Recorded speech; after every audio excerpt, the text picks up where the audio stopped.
is whatever you decide to do in this business, master one thing.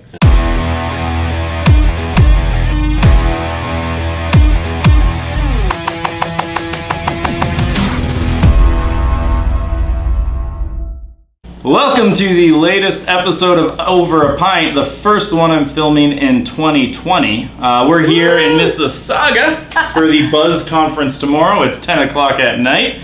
We're in a fancy suite at the Delta Marriott, and I'm excited to have Jessica Hellard. So for those who don't know you, introduce yourself. Well, you just did, but my name's Jessica, and I work in Kingston in the Islands.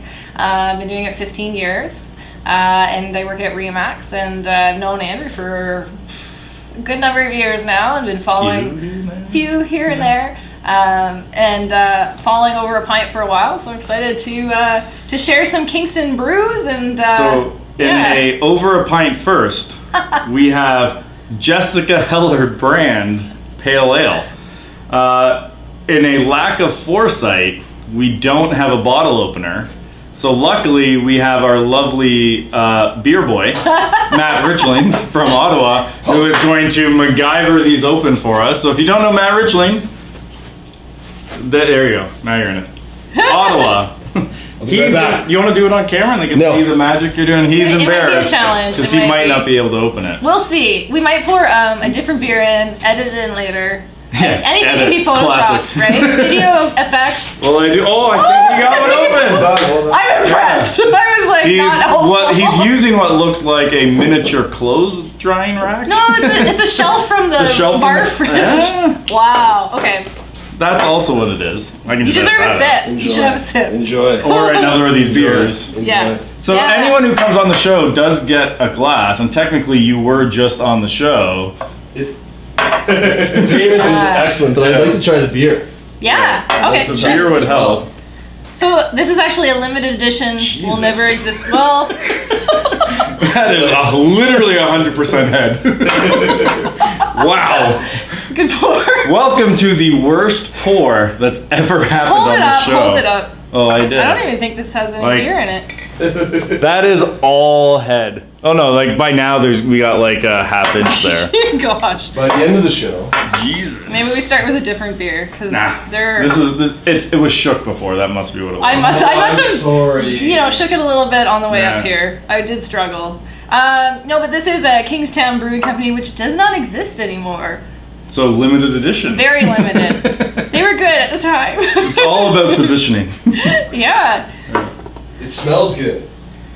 Well, Your beer smells good. Well, cheers. Yeah, get a mouthful of foam right now. That's good foam. And I'm pretty sure that will be good beer when I get down to it.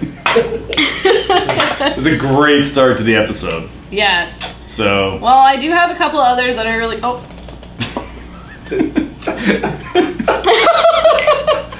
I thought my pour was bad. Oh my gosh, it's so foamy. Another great start to another episode. I've never seen it. This is all Do you staying guys have in. towels? Do we have towels? Oh, beer boy. Beer boy. And Matt's I'm a bartender, so this is kind of embarrassing, but Still I blame the beer. No. Are you smart certified? Thank you, beer boy. I am. I think that lasts forever. It's like don't drink and drive. So back to the topic at hand. How much do these go for? What's the resale value we're talking about?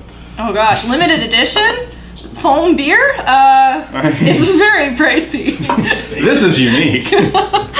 Yeah. But added bonus. Happening here means it doesn't happen in your stomach. Yeah, so. You learned that from Ara, right? No, I've mentioned it on like 18 episodes. I thought it started with Ara's episode. It was actually originally a beer sommelier video on Facebook because apparently a beer sommelier is like a thing. I could see that. Yeah. Beer has become a huge thing, so. It's true. Hipsters are awesome. Most of the time. Some of the time.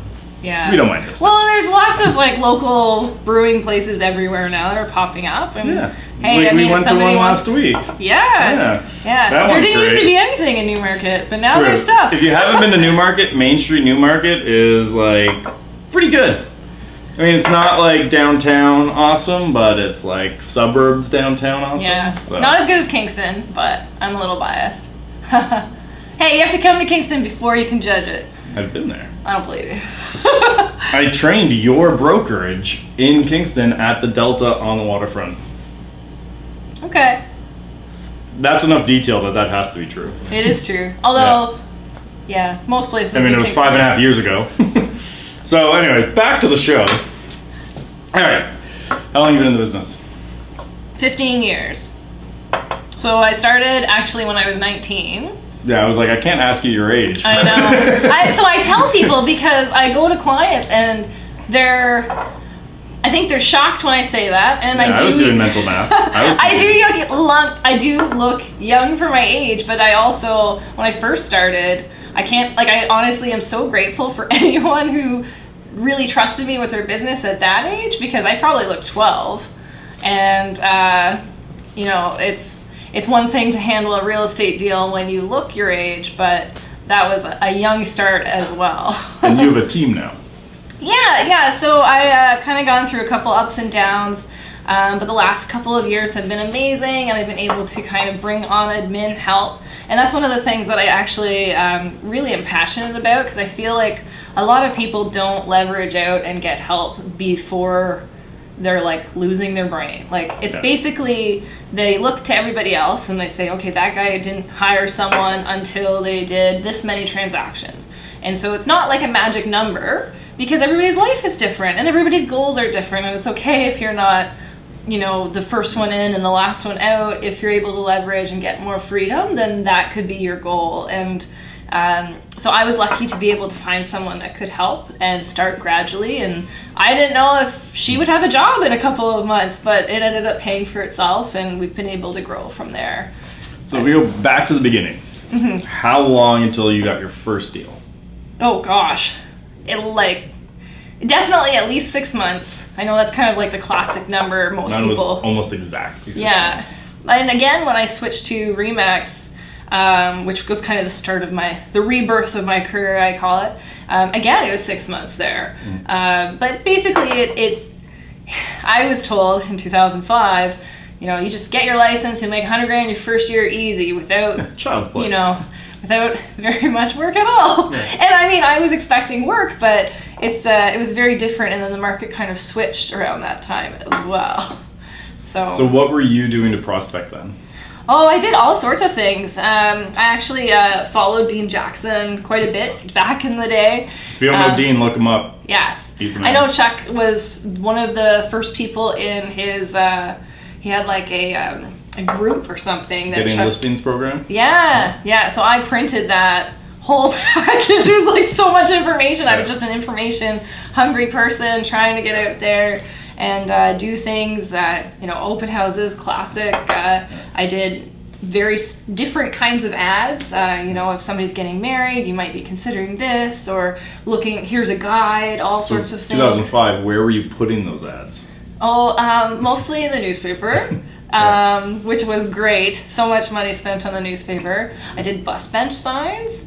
That was great. $150 a month in the garbage. But you're building your brand. Oh gosh, but you need to have like consistency. So if bus bench wouldn't be my first place. Well, I think there actually is value in bus benches, but not until a certain point. Yeah, and I think that's the thing is like your advertising dollars can definitely be spent very quickly, and so people have to be very careful about that. Like I had all this money set aside to get into real estate. They say you should have 6 months of pay, but then they don't tell you that if you spend your 6 months of savings on advertising, quickly it becomes very, very scary. That happens. Yeah, so I mean, honestly, we're a military town, so I'd have military come in and start to work with them, and then family and friends. Most of my friends were still younger, so they didn't really have the means to buy yet, and my town's very competitive in that. Well, I'm very passionate about Kingston, but I do find a lot of people that grew up there stayed there, which is not like most towns. I find most people, like if you grew up around Toronto, you end up somewhere in Toronto maybe, or you tend to switch towns, or if you stay in your hometown, not all of your friends from high school do, but in Kingston that's very common. So if you're a hockey star or something, you'll know everybody, and that's hard to compete with. When I sold my first 2 years, not a single person in my entire sphere moved. And I was like, great. Every single deal I did in the 2 years I sold came from people I did not know. Yeah. Except sometimes for that's a couple better. leases. I did a couple leases for friends, which I got to see a human rights violation, which was a lot of fun. Oh my gosh, that's great. That's a good start. I had a lot of really, like, remember, so when I first started, I had a mentor who was like number 2 agent in town, and just like literally he's in the 92 Olympics, and he took like that mentality and brought it to sales, and he was just like a machine. So I was like trying to learn as much as I can from him. And I remember I'd go, and he'd been in business a long time, selling a ton of homes, and I'd go up to him and like talk to him about situations I was in. And he's like, how do you keep getting these weird things? Because I just kept trying everything that was out there and just end up with the weirdest situations happening. Like, I think it was like 3 weeks in, I saw like my first naked person in a showing. He's That like, was my first year too. Years. I have not seen crazy stuff like that maybe for many years since. But definitely. Weirdest thing you've ever seen on a showing? Oh gosh. It's always one of my favorite questions because you get the weirdest answers. Honestly, like I wish I could say it was a crazy person or something, but the weirdest thing I saw was a homemade elevator. Homemade? Yeah, I was a little pulley sketched. system or it was electrical, like or? hardwood that's cut into like with a saw in a square, and then I don't know. I didn't test it. I was terrified of it a little bit. One of my favorite homes that was like, it was so weird. So it was like a century home, and back in like the 70s before it was designated heritage, he decided he wanted an addition. He had a 3,000 square feet on the back. Wow. Except if you went into the basement, it might be the greatest like example of always make sure they hired a professional. So like you go into the basement and then there's a 10-foot gap that's just the dirt. Like there's no foundations, there's nothing, there's just 10 feet of dirt and then the floor above you and then the next foundation for the rest of the house. Wow. And then someone at one point had told the guy that it's more efficient if all your water in the house is lined up. So every toilet, every bathroom, the fridge, the hot water heater were in essentially one column in the house. So it was like his kitchen was the fridge, the sink, the hot water heater in the kitchen. I mean, And, there's like, some the whole house truth, was, like, but ridiculous. like that's taken to an extreme. My favorite part was if you go into their bedroom, they had like 20-foot ceilings at like a peak, and then randomly, like if this is the peak, they had a square window right here. And I'm like, well, what is this? He's like, I had an extra piece of glass. Oh no. I needed to put it somewhere. See, there's a reason why I often encourage people that before you start renovating to sell, call a realtor. It doesn't even have to be me. Like I just. But it should be. But it should be somebody. Because I once went into a house that the kids were selling for the parent who was not able to kind of keep the home up anymore, and they had tiled the entire living room wall. Not the kitchen wall, the living room wall. And everyone that walked in was like, that's going to take a long time to get rid of. But they were very proud of it. Have you They seen a had spent carpeted money. bathroom yet? Yes. I do love those. Yeah. Great social engagement. If you see one of those, take a picture and you post that being like, who would do, like, which of people here would put this in their master bathroom? And the comments are usually pretty amazing. That's true. So easy engagement play if you run across a fully carpeted bathroom. Oh my gosh. But you have to take a picture from far away. Yeah. What if it was wet? I wouldn't want to find out. Yeah. You're wearing, you just put on your shoes, it's fine. I guess. It's fine. Yeah. It's fine. Yeah. It's fine. I'm not worried I've about been it. in a place where there was warnings of like rat infestations. Wear your shoes. Very I like those hazmat-y. Yeah. It was like everything was ripped up. Ugh. I remember I got lucky. So my first ever showing I did was the cheapest basement apartment for rent in the building. Actually, it was a great lesson learned. First in my career, I walk in, I'm like, oh God. Like immediately, I'm like, I wouldn't let anyone live here. And I turned around and be like, we can just go. And right before I said it, he goes, I like it. I think we should put in an offer. So immediately, first showing, I'm like, never give your opinion until they talk. Oh, jeez. It was pretty I don't fun. know about that. Yeah, that could turn around against you at some point. But I find often, though, like people really appreciate the honest advice. Like if you wouldn't live there yourself. Oh, if he had asked my opinion, I would have. But like he went straight into like, I like it, let's do an offer. You never know what people want. Yeah. I mean, sometimes people really appreciate you not selling them on the first place. Yeah, I've talked to a few people. Well, Yeah. I only sold 2 years. There's only so many deals in there, but I think we're all like of an age though where we whether you're in sales or not, you know what it's like to be sold to, and people can sense that. And if you're just hungry for a deal and trying to, okay, this is the first house, this is perfect, let's do an offer. I mean, it would just rub you the wrong way. But if you kind of talk somebody out of a deal, I think that gains a lot of trust and respect.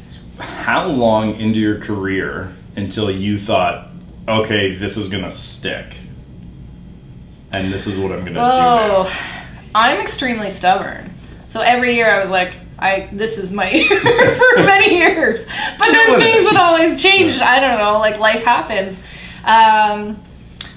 But probably like, I don't know, 3 or 4 years ago, I was, before that, I was basically at a point where I'd been trying so hard for so long and things were not moving forward the way I had envisioned and the way I wanted. And so I very much thought, okay, I either have to, like, it's costing me so much money just to, like, be in it without making money that literally I could do anything else and then have made more, or I'm going to stay home and do nothing. Yeah, so I think at some point there, I was like, I have to make a big change or quit. And so after that, things turned around, and I think, my mindset shifted because I was very much more all in.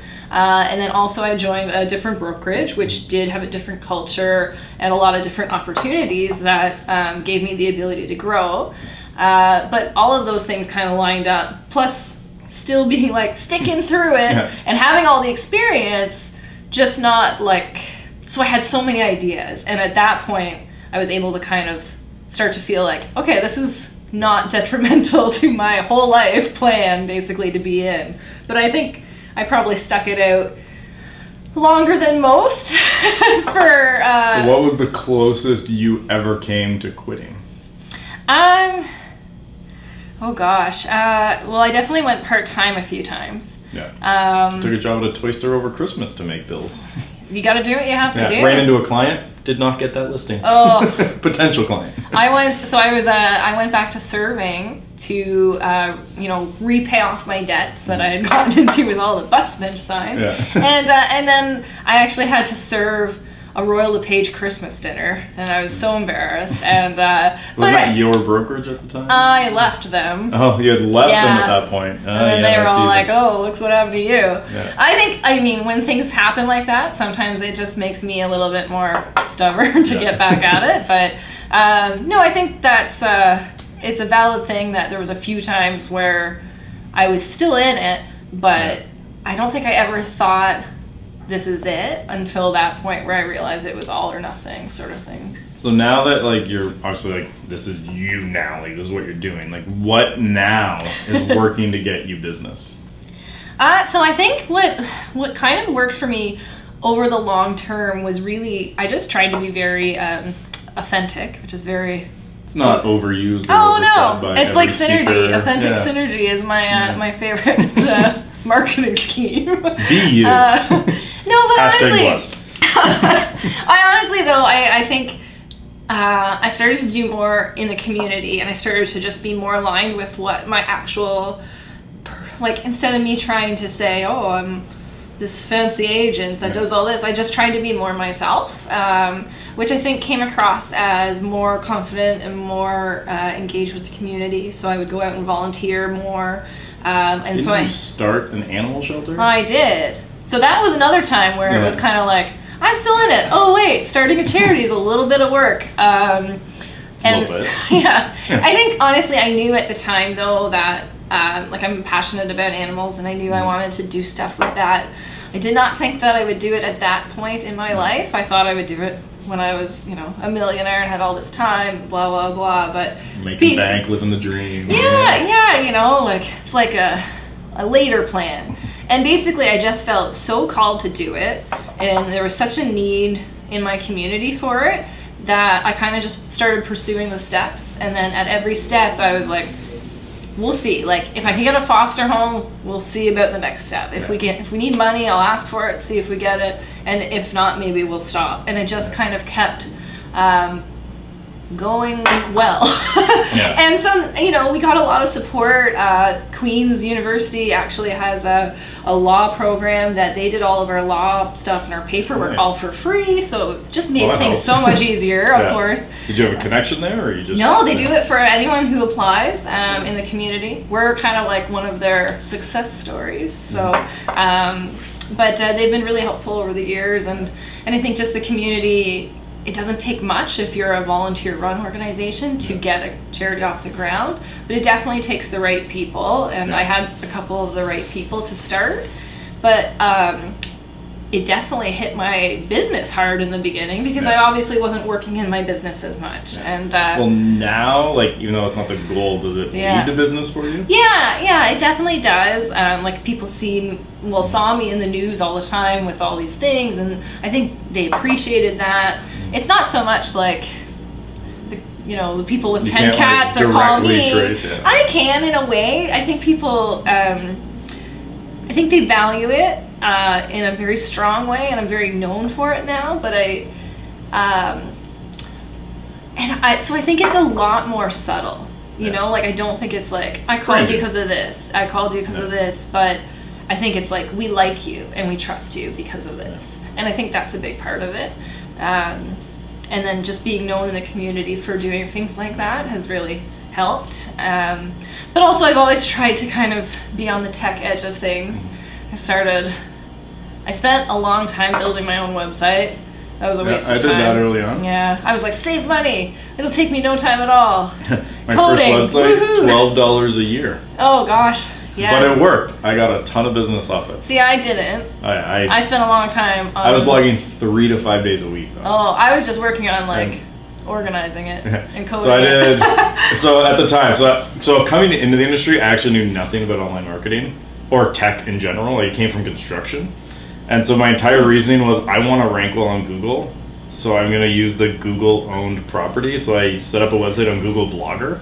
You're very natural at it for someone who came from construction. Well, since then, I've probably spent more than I did on tuition Fair and enough. learning. I think there's Plus, some skill I've spent there, a though. lot of money learning the hard way. Mm-hmm. Like in my first year, I literally got hooked by one of those stupid calls that's like, "We'll make you exclusive to the area with all the leads." And like, I spent like, it was a company like Montana. I gave them like $1,500, $100 a lead. Worst money I ever spent. I did not even have a runway then. I was just like, oh, it's exclusive. I'll be the only one. Right? Did not work. So about my website, 3 to 5, and what happened was back then, Google was pushing, so any Google Blogger blog post Doesn't even sound that long automatically ago. got posted to Google Plus, Yep. and they automatically ranked it within like 10 minutes.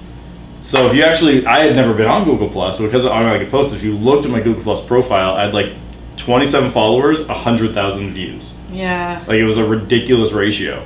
And Google's interesting that way because I found... it's killed that now. Well, but, like, fair enough. I ran, Well, because Google Plus is gone. yeah, But- it sucked. Yeah. No, but you did it Terrible. just for that reason, and that Yeah. worked. And just I made know I actually, our office, when I joined Remax, I made, what is it, like a Google business / address. Yeah. I basically made that my address, and everyone, like now all of a sudden I was ranked number 1. I mean, Yeah. it was just like the Google ad thing at the top, but it looked like Yeah. I was number 1. I would get calls for people thinking like, where's the office? And Yeah. all sorts. I mean, not that that's very beneficial in a lot of ways, but it definitely gave me a lot more top You of mind. agree? Yeah, I agree. Yeah, I mean, so this is the second time in a week that I can't keep up with Jessica drinking. No, I shared my beer with Matt. So Still, like, did you share that much with that? Well, it was a bunch. You're even talking more than me, and I'm a rookie. No. I need to. This is the first episode of the year. I'm rusty. 2020. Your goal for 2020 is to Yeah, drink keep more. up with Jessica drinking. No. That's my goal for 2020. No, I'm never drinking again after this. That's what you said after last week's drinking. Well, and then I knew I had to do this, so I knew I would have had to stick with that. Okay, Would so you guys like another beer while we're doing this Yeah. part? Sure. So we have guests. So we have Yes. lovely beer boy Matt Richling. And then we also have Jeff Ham, whose suite we're using, because if we did it in my room, it'd be like, this would be an episode from the bed, and that would be really weird. So if you want to introduce quickly, just jump in and just say hi. did you like Sure. this one? It was good, yeah. Okay, so this is the Naughty Honor. It's actually from We've had it Gananoque. on the show. Jessica, I saw it. She had it. You actually like watch the show. I know, I like, do. Well, she come on. does. Yeah, we get a lot of people Thank you. who like they'll watch like half an episode coming in. Like you're pulling references. You're like I don't even remember this shit. Well, you can't after a certain amount of time. That was a lot of beer. So Jeff, Yes. who are you? Where do you work? All that fun stuff. Jeff Ham. I'm out of Mississauga, and I run a team of 8 agents, plus myself and my partner, Christy Delgara. What brokerage do you work for? With Keller Williams. Gotcha. Yeah. We don't have one of those in Kingston. No, we're growing. We're growing in Canada. Don't move one there. Yes, exactly. Yeah, no, I switched over. I was with Royal LePage for 10 years, and I switched over to Keller Williams 2 years ago. Well, cheers. Cheers. So thanks for lending us your room. Cheers. Yes, no problem. That's great. So, Yeah. what questions would you like to know about Jessica? I'm actually We just speaking met on a for the panel. first Yeah, we time met for the today. first time. We're speaking on a panel tomorrow together. About what? About Harmony. harmony and living a balanced life. Yes. So Which we both had to figure out. And Yes. it's For me, tough. every So- time you talk about your life, I get tired listening to you. yeah, It's like everything. What are you talking she's about? doing a lot. Yeah. Yeah. There's a lot. And there's a reason why I'm passionate about people making sure they take care of themselves and leveraging for help, because I would be insane. In fact, I probably am insane. Well, leverage is definitely the biggest game changer when it comes to balance. Yeah. Like you can't do everything on your own. No. So like, all the things that you're talking about doing, if you literally tried to handle all of those yourself, you won't make it. And I think, like there's no business that's just one person No. that grows successfully. You can't. Yeah. You can't. And I learned that quickly in my business that I couldn't do it all on my own. I tried to do it. I had 1 year. I started on a team, left the team, went on my own for a year.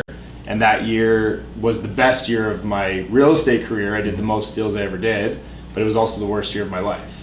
Right? Yes. And the reality of that. People need to be way more honest about that too. Yeah, right? I had no leverage and I did everything myself, and I was a one-man show. And the reality with that is that it took a toll on the rest of my life, right? How 'Cause you can't hard do was everything. it for you when you started like giving tasks to people to let go? It was so hard. I'm still struggling with it. So I have three. My biggest struggle. I have 3 full-time admins now, and they will tell you that I still struggle with this. Yeah. So I'm a control freak. Like I built it. That year that I did it myself, I built it from the ground up myself. I had set up all the systems myself. It was all me. And then to relinquish control of all of that to other people, as well as giving clients and parts of your business to other people as well. Yeah. It's a massive challenge to go through that. So still to this, like it's 5 years later, I'm still struggling with that to this day. I've gotten way better at it though. Yeah. Skeleton Park Brewery, another promo that Jessica brought more and the beer. McKinnon brothers, we actually go way back. But She's they're- promoting local breweries. 'cause Love it. She in wants Kingston. local. These guys she's are trying like to do stuff. LCBO. There's a crosscut in there. Same thing, McKinnon. They're They're amazing. local Kingston. That's My drink is Gananoque. Okay. Naughty Did we get Otter. Knock with the Naughty Otter? This one, so Skeleton Park's actually a location in Kingston that is haunted. Ooh. Is it built over one of the prisons? No, it's built over a burial ground, and dogs actually find bones there. It's literally called Sweet. Skeleton. Matt, what's the weirdest thing you've ever seen on a showing? Jump in here for this one. Bring your beer. We'll make room. You can. Oh, you don't? Well, good Grab thing one we got of more. the Oh, we'll orange squeeze on the ones. couch. We'll squeeze. Here, there's one here. It's left. You gotta get in. You're gonna squeeze on the couch with McKinnon's. us. So this is beer beer. boy Matt Richling. Hello. He's a wonderful agent in Ottawa who people tonight thought he worked for me. So there's a backup career for you, Matt. I dressed up for you. So as a little ego boost for you, I was asked by multiple people, who's that cute guy you hired? So there you go. The key is a beard and a hat. Yeah, really hides everything. Yeah. So weirdest thing you've ever seen on a showing? We had one where we walked in and they were making passionate love on the it was a condo, so it was smaller, more intimate space, and they knocked a bottle of wine, glass wine thing As you do. over, and so that was a. I still Yeah. remember, like, so I show a lot of investment properties, and so Queen's University students are there, and they often, aren't even aware that they're just showing, even if they were told. And I remember showing this loft, and there was a bed, and I just saw like these feet at the bottom. Like you couldn't tell there was a person there, but then I saw these feet like crawl under, kind of like Wizard of Oz style. And it was very much like, what? There's a person there? I had no idea. Meanwhile, we're talking about how messy the room is and stuff. Yeah. Showing homes is fun. Oh gosh. I'll be honest, I don't really miss it. Yeah. Well, like I like having my evenings and weekends to myself. That's my biggest thing I don't miss from sales. I don't show. You just brought it Yeah, back you to their topic of balance. Yeah. There you That go. was very. Well done. That was a planned Segue. redirect. Segue. I am an expert interviewer. Yes. Laugh track. Oh gosh. We kind of failed earlier when we didn't. Yeah. Really, You guys weren't funny. Yeah. I guess not. That's possible. That's probably my bad. I can't keep up. With jokes or with drinks? They go hand in hand. Oh, Let's be geez. honest here. Yeah. No, I mean, I think like we've always kind of seen that though in the industry. Like people definitely don't have good balance. It's probably one of those negatives plus positives. Like a lot of people think it's the greatest, but like having a bit of that flexibility can be really good. Like I know, like I had a baby and I was still able to work without maternity leave because it is like a gradual thing. How long post birth until you were back working? There's Like- always a very interesting answers from I've people heard with a few. kids. Yeah, so Yeah. email is probably pretty quick, like within a day. But So then, you took some time. well, maybe. I can't remember. I've literally talked to It was a someone who blur. like on the bed Yeah. after the delivery. You know what though? Like answered. I think I don't know like if I would be proud of losing that moment. Like I think fair. I think I was okay with a day. I was like, Yeah, that's fair. Seems reasonable. Yeah. I'm home now. Yeah, Yeah. and I had like an away message. Like, if you're gonna be having a baby, it should be the same as like, okay, I'm But unreachable man, on a the cruise. potential on I your, took like, more out time of off for office my baby signature. than you took Yeah. off, and you gave The me. out of signature for like I'm having a baby has so much potential of like the ways you could word that. Yes. Yeah, yeah. So well, you just had twin. Well, it's relative. I'm not going to take the credit for it. Yeah, you were around when That's twins not were gonna- born. Yes, How yes. much time did you take off for twins? I don't remember. You said I don't remember. It's the Yeah. same thing. I don't remember. Yeah. It was quick enough, but it wasn't that quick. We were very lucky to have her parents, and we had extra support, and our timing was just before Christmas. So for me, it was timing wise of the year probably the best we could have Yeah. done. So Did you plan that? Yeah. Twins in Yeah. Christmas time. Honey, we can only have a baby during these 2 month windows. I so looked it at can that. be born You here. talked about that, but I was like, I calculated. I was Man. like, so spring would be bad. Okay, so Every realtor is like, yeah. I thought about that one. Eventually, I just like said whatever. Like, well, honestly though, like we do, like you said, like we're often in homes with people. They could be, for me, sometimes vacant cabins in the woods, where I'm like, that's great. So I'm curious. So different perspectives here. Like, how much does that weigh on you versus how much does it weigh on you? Like when you're going to show, like, say, meeting someone vacant at a home. Like, how much consideration is it for you versus you guys? I don't think that's even a fair question. It never ever Well, weighs that- on me. No, and but But it weighs on. But as a team leader, yeah. it weighs on me about my staff. Yeah. So my partner, all of the females on my team, it weighs on me when they go. Yeah. So even like handing leads to somebody that, would be someone that I don't know that is going and it's a vacant property that they're going, I would struggle with. Yeah, like I look back at things that I was doing. Like I remember one time I showed a rural vacant basement apartment and Yeah. got in their car to go to it. Yeah. Didn't even think about it. My wife was a realtor before when we were friends, before we even got together. And I remember I You're went. that couple. Yes. I got her out of real estate once You're like, switch we your actually I got did so together. well, I retired you. That's it.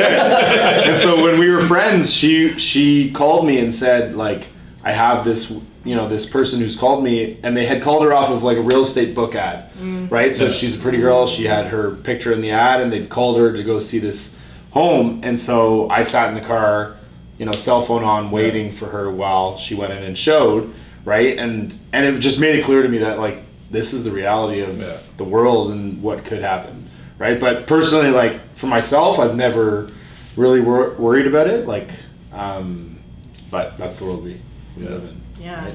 that's Scary. a really good. Everyone says, "Oh, just like bring a male coworker from the office." I'm like, they have better things to do, which is unfortunate. But like, but you do I have to pay someone to be a bodyguard? No, Just it's to do your unfair. job. Well, I Yeah, was at a it's very conference one unfair. time. It was an American speaker up, and this was funny. So he kept talking about the CHL, and he kept being like, "I actually wouldn't be an agent if it wasn't for the CHL. Like, I would not. I would give up my license if they got rid of the CHL." I'm like, "What the hell does a Canadian Hockey League have to do with you being an agent?" Turns out that stands for concealed handgun license. Holy He will shit. not show a Whoa. home unless he's packing. That's Wow. terrifying. Yeah, My God. whole different. But that's whenever this comes up in a American Facebook group, Yeah. every So different than the Canadian ones. female agent in It's a like photos of their like pink branded guns. in there, and the Yeah. other one that's in the glove box, and yeah. And you know Yeah. what the thing is like if you're in a dangerous situation and the person like has planned for this, I doubt that Yeah. person having a gun in their purse, which they probably will leave in the car, is even going to make a difference. Well, And that's a most scary cops, thing. because I actually did like a whole like blog post on agent safety. So I like found a cop, interviewed him, like I went through the police department. They sent me like their community safety guy, sat down and interviewed him. He's like, we actually, even if you could, don't recommend bringing anything because of escalation of like you're more just as likely to have that used against you. Plus, if they like know that you're Yes. carrying, they're more likely to carry too, and it becomes an issue. Whereas like if they don't think you have anything, they're not likely to bring anything, and it's all that fun stuff. Great topic of conversation. I need It's to stop important. watching true crime. I don't think it's as big of a problem here, but it happens. Yeah. But I think it's coming, Yeah. right? Yeah. Reality And is- it's No, it all I depends mean, like it where you happened. work and like how Yeah. careful you are with like screening. Like, yeah, if you're jumping at Yeah, but- everything, it's gonna be a. Which is a hard thing to do because, like, let's say I don't. Let's say I'm saying, let's meet at the office first. Are they going to call the guy that's like on the sign that's going to show them the property right away? Like, it's very hard competitively unless everyone does it. But that way. it's not even what you're gonna do; it's what your mind is thinking now, right? Yeah. That small town. Whereas we're thinking about how to close the person. Well, but the small town agent who maybe doesn't have to really deal with that, it's maybe a big city issue, right? Now all I of don't a know. I feel like I'd sudden, be more worried. but now in all of the a sudden, rural her one. mind's thinking something else, and You- that's not yeah. that. How is that? You know? Yeah. I think the sad reality that we don't talk about, actually, at the Blue Mountain Conference, this came up like 7 times. Shameless plug. Blue Mountain Real Estate Conference. Check it out. It's very cool. No, but honestly, like I talked to many people at that conference, and there's not one woman in real estate that does not have a scary story. So True. keep So that in mind. I obviously because like we have a lot of agents that we have access to their business pages, so we actually see the private messages that come through. And you don't get the phone calls and the texts. And We don't the, get that. like- So like I have literally seen unsolicited dick pics to Oh, yeah. agent pages. Or and how many messages? The most common is going straight to just ignoring anything, just going straight to like ask for a date. Like no trying to like anything between just hey, I find you attractive. Would you like to go out with me? I'm like, it's a bold move. Straight to the business page. I always find that personal. I mean, you shouldn't do it anyways, but Yeah. Yeah, I mean, that's better it's- than most. it's crazy. Oh yeah, no, but like we've also that's seen terrible thing. Yeah. the ugly side, but like it's crazy how common. Yeah. Like I never. I like, guarantee figured- every single female on my team that has happened to. Yeah. Yeah. Well, I've even Which had is to like crazy. had the conversation with every member of my team because we employ mostly women. Of like, listen, even if it's a client, anything happens, they're fired right away. Like, Yeah. never worry about it. Yeah. But do other professions deal with this? I'm sure they must to a degree. Does my family doctor? Does my dentist? Does like right? Like do these Probably in different forms, Uh, right? Like if you're a We're doctor, one of the still, few like, though that's putting our picture out there. that- picture out Yeah. there alone in vacant homes, so like it's a different Yeah. scenario. Open but houses where there's like someone that stays in the basement, and you're like, Yeah, like no, this was like- a conversation where someone Yeah. was like, "Are you gonna come out and leave the open house now?" And we're like, "Oh, can you just show me this one thing in the like furnace room?" No, like Yeah. that's Not the coming thing down though. there. Like that's totally, Yeah. the thing that is very bizarre, and I do think it is a little bit unique to us. Like, I get calls all the time, and I can't answer every single one, but it is a little bit in my mind that when I was younger, my dad would say, do a fake name, do a fake phone number. And now I'm just like, call me as much as you can. Like, here's all my information. It's a very bizarre world. Yeah. And I do think, like, if you get to a certain point in your career, you can screen a lot better.